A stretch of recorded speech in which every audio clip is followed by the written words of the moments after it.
Atras, ito ba ang paraan nyo para disperse ang hindi pa tapos na programa ng CCGG? Balik po kayo doon sa isang lane. Pabayad ba kayo, mga kasama? Maayos po ang ating usapan. Balik po kayo doon sa isang lane. Kung hindi, magtatagal po ang programa dito. Nasa na po? Isang lane ang pinag-usapan kanina at maayos tayong nagkasundo. Para magnanakaw, atras na atras, 2 lane na. Mamaya, wala nang lanes sa mga tao na nandito. Balik kayo doon sa isang lane.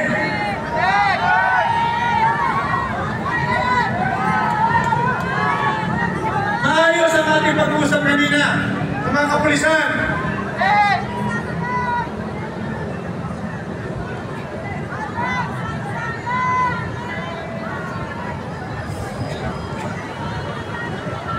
Balik po tayo doon sa isang lane.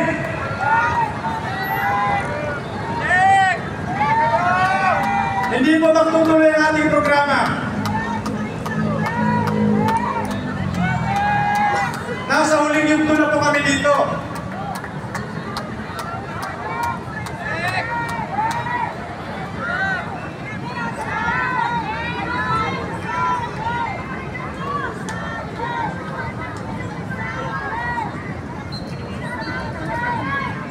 Balik po tayo sa mga kapulisan doon sa isang lane.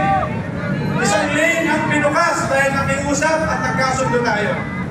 Ngayon, napansin namin, pumapasok na kayo mahigit sa 2 lane.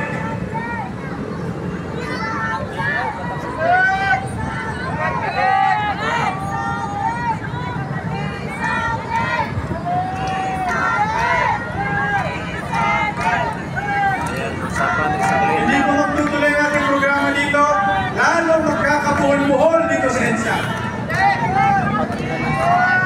Reklamo na yung tao sa kasunduan pala, isang lane lang. Kaya 2 lane na lang, 2 lane na yung binuksan. Asa na po ang ating mga ground commander? Matino kausap kanina. Nakaharap talaga sila kasi jump na sila. Isang lane ang usapan. Ngayon, mahigit 2 lane na po kayo. Protection din yan sa mga tao. Kaya po, sumigit na dito. Yung mga bababa ng SS Rail, hindi na nakasama.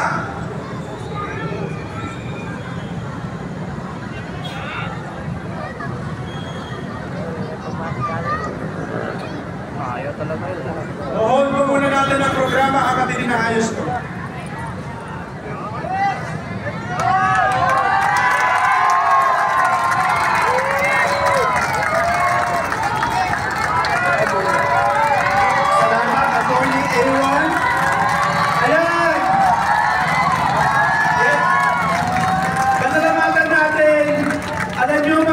Ng pulis, ang aming pinagdalaga ay hindi lang para sa amin, para sa atin. Kasi pera ng sambayanan. Dahil may dapat managot. Pare niya kasi yun eh. Dapat talaga eh. Pare na pare. Hindi pwede yan, pagka pare talaga magsasalita yan. Talagang susunod sila eh. Maraming salamat sa banda natin, ang Dissident.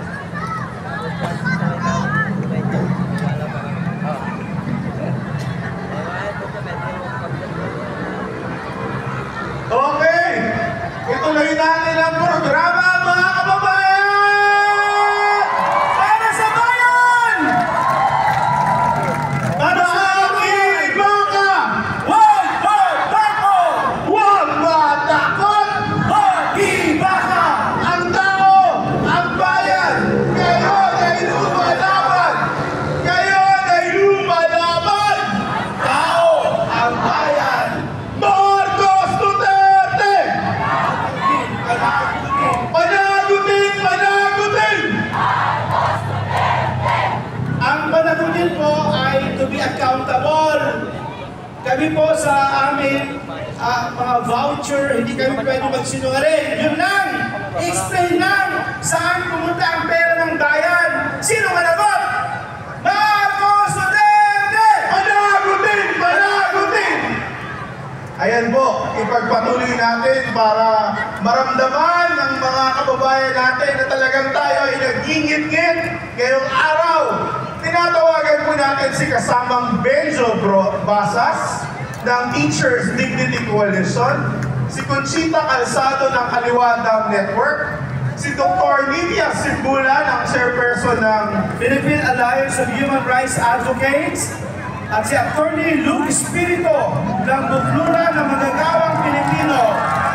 Pasalubungan natin sila ng isang maalam na palakpakan.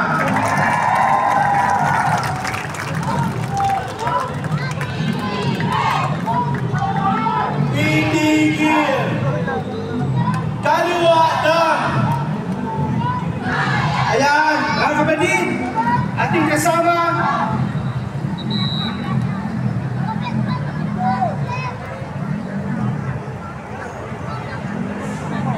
isang maalam na pagpupugay sa mamamayang nagtatanggol sa bayan at karapatan ng mamayan, naghahangad ng tunay na demokrasya, kalayaan, tunay na katarungan para sa ating hinaharap. Ubuhat ko sa tribong dumagat tinungkado ng Tanay Rizal at ng probinsya ng Quezon at ng pambansang kilusan ng mga magsasaka ng Pilipinas. Kami po ay malugod na bumabati sa inyo na magandang gabi. Pag-akyat ko pa lang po kanina, narinig na po ninyo ang issue ng kaliwadan. Kami po ang mga katutubo ang sinasabi na kami ang pinaka-api, pinaka-mahirap, pinaka-pinagsasamantalahan ng lipunan ito. At pinatunayan po yan sa pamamagitan ng pagtayo ng kaliwadan. Ang kaliwadan po ay inutang ang pondo